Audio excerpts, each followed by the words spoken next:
দেখুন, আমাদের যেই অগণতান্ত্রিক এবং স্বৈরাচারী একটি রাজনৈতিক ব্যবস্থা ছিল এতগুলো বছর ধরে, এখানে আমাদের বড় বড় রাজনৈতিক দলগুলোও কিন্তু সেই স্বৈরাচারী ব্যবস্থার মোকাবেলা করতে ব্যর্থ হয়েছে। সেই জায়গায় ছাত্রদের নেতৃত্বেই কিন্তু এই অভ্যুত্থানটি সংগঠিত হয়েছে। ছাত্রদের উপর আস্থা রেখে জনগণ রাস্তায় নেমে এসেছে।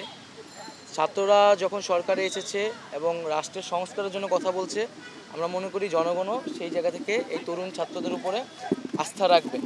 এবং এখানে আমরা অভিজ্ঞ এবং দক্ষ ব্যক্তিদেরকে মনোনীত করেছি আমাদের এই উপদেষ্টা প্যানেলে। একই সাথে আমরা মনে করেছি পুরো বিষয়টিকে পর্যবেক্ষণ এবং তদারকির জন্য ছাত্রদের ভয়েস থাকার জন্য ছাত্রদের জায়গা থেকেও উপদেষ্টা প্রয়োজন।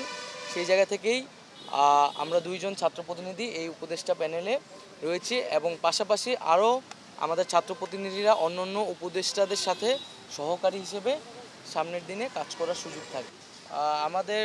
আমরা একটা ঐক্যবদ্ধভাবে একটি গণ অভ্যুত্থানকে নেতৃত্ব দিয়েছি। এখন আমাদের সময় হচ্ছে বাংলাদেশকে আবার নতুন করে গঠন করে গড়ে তোলা। সেই জায়গায় আমাদের ঐক্যবদ্ধ থাকতে হবে এবং আমরা মনে করি যে ছাত্ররা এবং নাগরিকরা ঐক্যবদ্ধ থাকবে।